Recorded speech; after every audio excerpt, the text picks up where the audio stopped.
حضرت امام حسن سے آ کے وظیفہ پوچھا، اس شخص نے کہا حضور اولاد کوئی نہیں تو وظیفہ بتائے، تو آپ نے فرمایا استغفار پڑھا کر، کیا کر؟ اس نے کہا ٹھیک ہے۔ تو حضور پھر میں دوبارہ کب آؤں؟ تو امام حسن کہنے لگے بے اولاد ہے نا تو، استغفار کا وظیفہ بتایا نا؟ کہا ہاں۔ فرمانے لگے اب اس وقت آنا جب اللہ تجھے 10 بیٹے عطا کرے گا۔ کتنے؟ 2 4 نہیں، 10 ہی کہہ دیے۔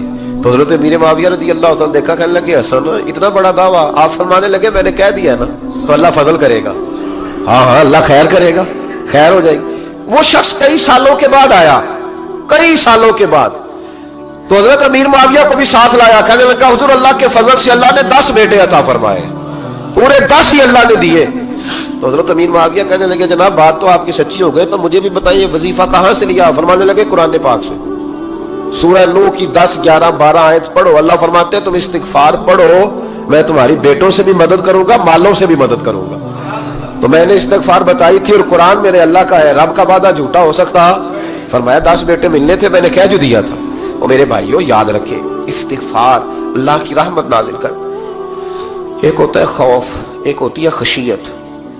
خوف والے لوگ توبہ کرتے ہیں، خشیت والے استغفار کرتے ہیں۔ ایک ہوتا ہے خوف، ایک ہوتی ہے خشیت والے استغفار کرتے ہیں۔ نبی کریم علیہ السلام نے فرمایا میں دن میں 100 مرتبہ استغفار کرتا ہوں، دن میں۔ توبہ والا کہتا ہے کہ میں بھول گیا تھا، مجھے معافی مل جائے، اور خشیت والا کہتا ہے میرا یار ناراض نہ ہو جائے، وہ استغفار ہی کرتا رہتا ہے، وہ معافی مانگ۔ حضرت رومی نے مثال دی ہے، فرماتے ایک عورت تھی تو بھیک مانگا کرتی تھی، ایک دن بادشاہ کے دروازے پہ بھیک مانگنے گئی تو بادشاہ کو پسند آ گئی، اس نے نکاح کر لیا۔ 20 کنیزائیں اس بی بی کے پاس تھی خدمت کرنے کے لیے، روٹی دینے کے لیے، کپڑا دینے کے لیے، لیکن وہ ہر وقت روتی رہتی تھی، ہر وقت روتی۔ ایک سمجھدار کنیز کہنے لگی کہ ملکہ اب تیرا درجہ بہت بڑا ہے، تو ہر وقت روتی رہتی ہے، معافیاں ہی مانگتی رہتی ہے ہر وقت، کون سی ایسی نعمت ہے جو تیرے پاس نہیں؟ تو وہ کہنے لگی اس لیے تو روتی ہوں۔ کیا مانا؟ کہنے لگی اس لیے روتی ہوں کہ میں اس قابل نہیں تھی جو مجھے مل گیا، کہیں میرے سر کا سائیں ناراض نہ ہو جائے، وہ کہیں بگڑ نہ جائے، مجھے پتا ہے کہ میں کیا تھی اور مجھے کہاں تک پہنچا دیا، میں روتی اس لیے ہوں کہ کبھی کہیں وہ ناراض۔ حضرت عمر اس لیے روتے تھے کہ کہیں مصطفیٰ ناراض نہ ہو جائے، حضرت ابو بکر اس لیے تڑپتے تھے کہ کہیں اللہ کا فضل روٹھ نہ جائے۔ یہ جو مولا علی اپنے کمرے میں بیٹھ کے زور زور سے استغفار پڑھتے تو اس لیے نہیں کہ بڑے پاپ تھے جن کی معاذ اللہ معافی مانگتے تھے، اس لیے کہ رب رسول کہیں ناراض نہ ہو۔ خشیت تھی کہ جہاں ہم پہنچے ہوئے کہیں وہاں سے واپس۔ استغفار بندے کی اللہ سے صلح کرا دیتا ہے، بندے کی رب سے صلح ہو جاتی ہے جب استغفار۔ دیکھیں نا بڑی سادی سی بات ہے کہ 2 بھائی ناراض ہو تو بڑا کہتا ہے اس نے میری بے ادبی بڑی کی، تو چھوٹا اگر پاس آ جائے اور پیر پکڑ لے کہ چل یار معاف کر دے، تیرا بھائی نہیں۔ پتہ کیا ہوتا ہے؟ صرف معافی نہیں ملتی، ہاں ہاں صرف معافی نہیں، چھوٹے نے بے ادبی کر دی، بڑے کو تکلیف ہوئی، بات جب آگے بڑھی نا تو بڑے نے شکوہ کیا، جب لوگوں نے چھوٹے کو سمجھایا تو چھوٹا جب معافی مانگتا، ادھر دیکھو میری طرف، جب چھوٹا معافی مانگتا ہے نا اٹھ کے جاتا ہے اور بڑے کے پیر پکڑتا ہے تو میرا معاف نہیں کرتا، بڑا رو بھی پڑتا ہے، بڑا رو بھی پڑتا ہے، اور وہ کہتا ہے کہ وہ میں اور تو اماں کے پاس اکٹھے بیٹھتے، ایک باپ کی موٹر سائیکل پہ اکٹھے بیٹھتے، تو تیرا اور میرا رشتہ اتیار تو نے یہ کیوں؟ وہ جو آنسو نکلتے ہیں نا وہ درد ہوتا ہے، وہ کیف ہوتا ہے، وہ سوز ہوتا ہے، وہ لذت ہوتی ہے، وہ پیار ہوتا ہے۔ رب کہتا ہے تو معافی مانگ، انہو کان غفارا، تو معافی مانگ، میں تجھے معاف بھی کروں گا، تیرے اوپر رحمت بھی فرماؤں گا، تیرے اوپر کرم نوازی بھی کروں گا، تجھے نواز دوں گا، تجھے عطا کروں گا۔ حضرت موسیٰ کلیم اللہ علیہ السلام کا زمانہ مبارکہ تھا، قحط پڑ گیا، بارش نہیں ہوتی۔ ہم لوگ نا اب تو خیر ہمارے پاکستان میں تو ٹیبل ٹاک ہوتی ہے، ٹاک شو ہوتے ہیں، ہمارے ہاں تو پتہ کیا جاتا ہے کہ بارش ہو کیوں نہیں رہی، پھر اس پہ یہ ہوتا ہے کہ دھواں بڑا چڑھ گیا ہے، حالات بڑے خراب ہیں، فلاں ایسے ہو گیا، قحط کا۔ ہم تو اسباب تلاش کرتے رہتے ہیں نا جی، پھوک بہت زیادہ ہے، فلاں چیز ایسے ہے، فلاں چیز ایسے، ہم تو یہ تلاش کرتے رہتے ہیں۔ وہ لوگ یوں نہیں کرتے تھے، وہ سیدھے جا کے مسلوں پہ بیٹھتے تھے، اس لیے کہ وہ کہتے تھے جب رب چاہتا ہے تو پھر کوئی چیز کسی چیز کو روک سکتی، وہ سیدھے مسلے پہ بیٹھتے۔ اعلیٰ حضرت فاضل بریلوی رحمۃ اللہ علیہ کے پاس ایک مولانا محمد حسین آئے، وہ فلکیات کے بڑے ماہر تھے، تو اعلیٰ حضرت نے فرمایا ذرا ستاروں کا حساب لگا کے دکھاؤ بارش کب ہوگی؟ کہنے لگا پورا مہینہ تو نہیں ہوگی۔ تو اعلیٰ حضرت رحمۃ اللہ علیہ فرمانے لگے کہو کہ میرا علم کہتا ہے مہینہ نہیں ہوگی، اللہ چاہے تو ابھی ہو سکتی ہے۔ کہنے لگا جی وہ تو ٹھیک ہے پر میرا علم، وہ جیسے روز لوگوں نے پیر نیٹ ٹو شہنشاہ صاحب نہیں کھولے ہوتے کہ بارش کب آئے گی، اور اس کی طرف نہ دیکھ، مصلے پہ بیٹھ، مہربانی کر مصلے پہ بیٹھ، اللہ کی بارگاہ میں حاضر ہو، اس سے معافی مانگ، اسے منا تاکہ وہ رحمت کی بارش۔ کہنے لگا جی میرا علم کہتا ہے، تو اعلیٰ حضرت فرمانے لگے پھر وہی بات، تو کہ اللہ چاہے تو بارش ابھی، لیکن یہ جو اڑ گئے ہیں نا بیچارے، یہ اڑ ہی گئے ہیں، یہ جہاں الجھ گئے ہیں وہاں یہ لوگ الجھ گئے، اللہ ہمیں الجھنے سے محفوظ فرمائے۔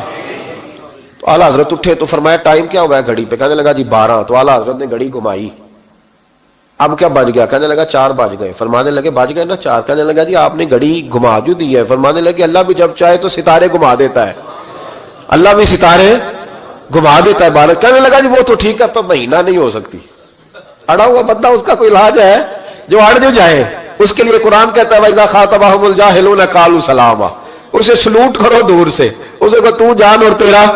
کہنے لگا جی ہو نہیں سکتی پورا مہینہ۔ فرمانے لگے یار تو جا اپنا کام کر۔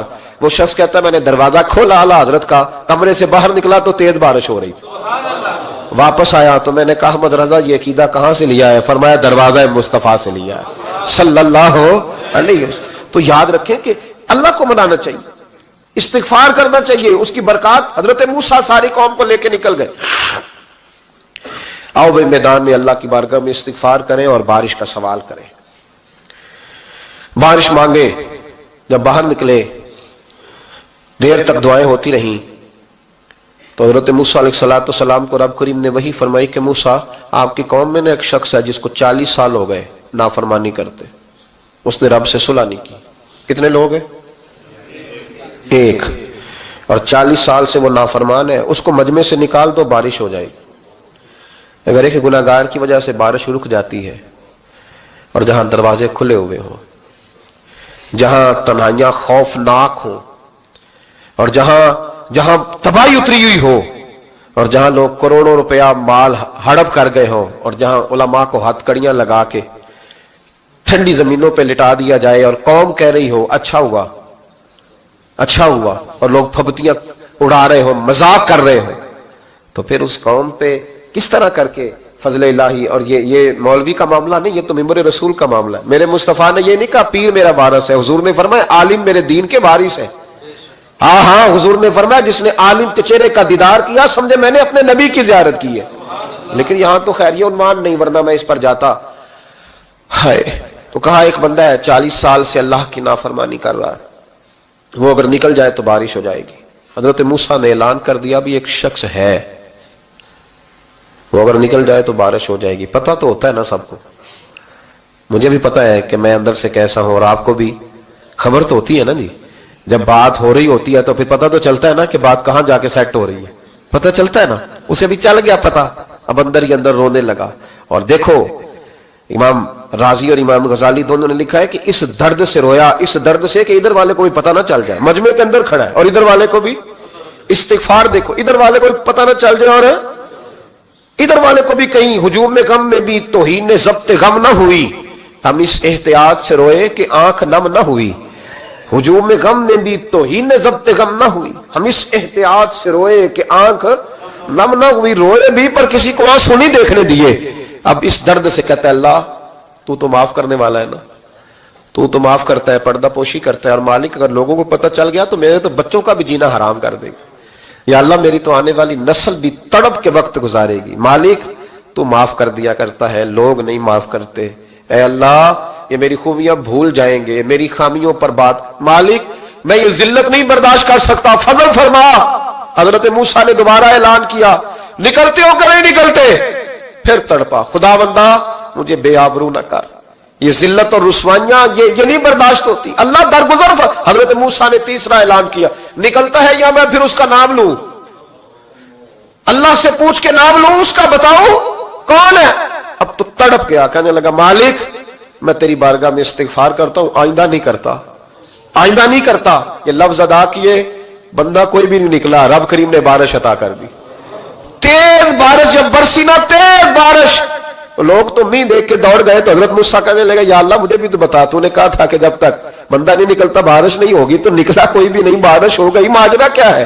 تو رب کریم نے فرمایا موسیٰ بس اس نے مجھ سے صلح کر لیا، اس نے مجھ سے صلح کر لی. اور امام غزالی نے لفظ لکھے ہیں, حضرت موسیٰ نے پوچھا, حالانکہ اللہ اپنے نبیوں کو غیب کے خزانے دیتا ہے, پوچھا کہ اے اللہ مجھے اس کا نام بتا دے. تو رب کریم نے فرمایا موسیٰ جب گناہگار تھا تب نہیں کسی کو بتایا, جب پاپی تھا تب نہیں بتایا, جب مجرم تھا تب نہیں بتایا, اب کیسے بتا دوں؟ فرمایا اس کی میری صلح ہو گئی ہے.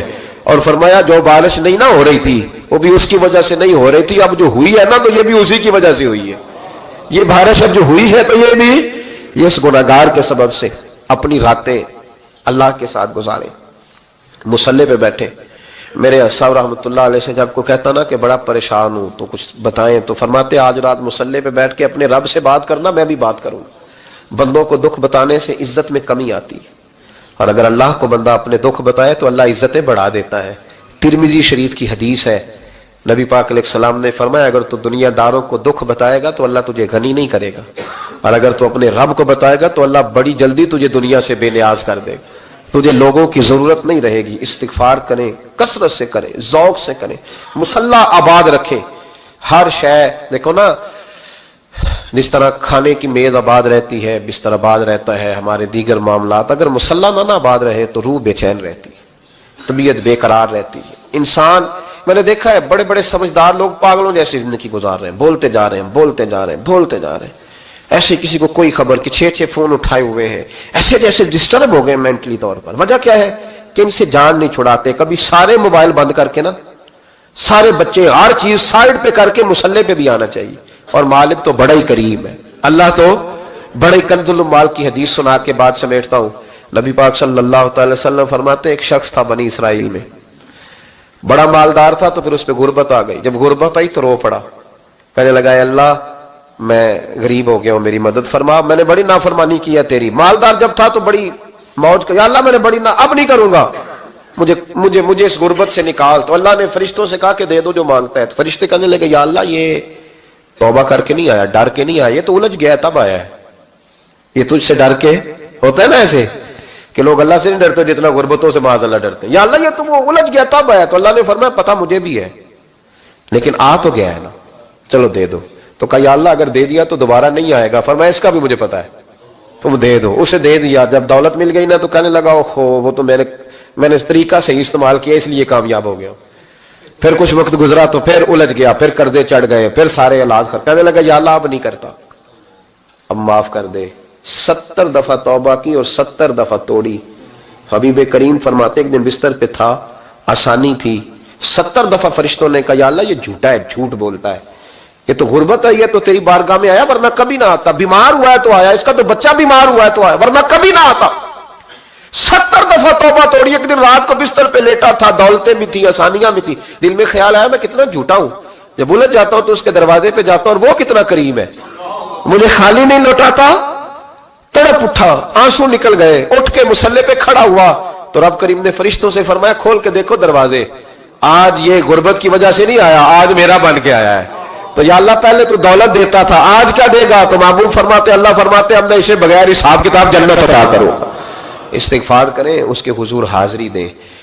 جس طرح سارا کچھ چھوڑ چھاڑ کے لوگ کہتے ہیں کہ 1 مہینہ میں نے کسی سیاحتی مقام پہ رہنا ہے, میں نے اب کسی ٹھنڈے علاقے میں چلے جانا ہے, برف باری دیکھنی ہے, سیر کرنی ہے, 10 دن کی چھٹیاں وہاں گزارنی ہے, چلو 7 چھٹیاں وہاں گزار لو, 3 دن اپنے اللہ کے ساتھ گزارو, روزے رکھو, دن کو رات کو قرآن شریف پڑھو, تلاوت, کچھ وقت دو اللہ کے ساتھ حضور پر درود و سلام بھیجنے کے لیے, نبی پاک کی نعت کے لیے, اذکار کے لیے, بزرگوں کے لیے. پھر دیکھنا اللہ روح کو کتنا سکون دیتا ہے. آخر دعوانا الحمدللہ رب العالمین.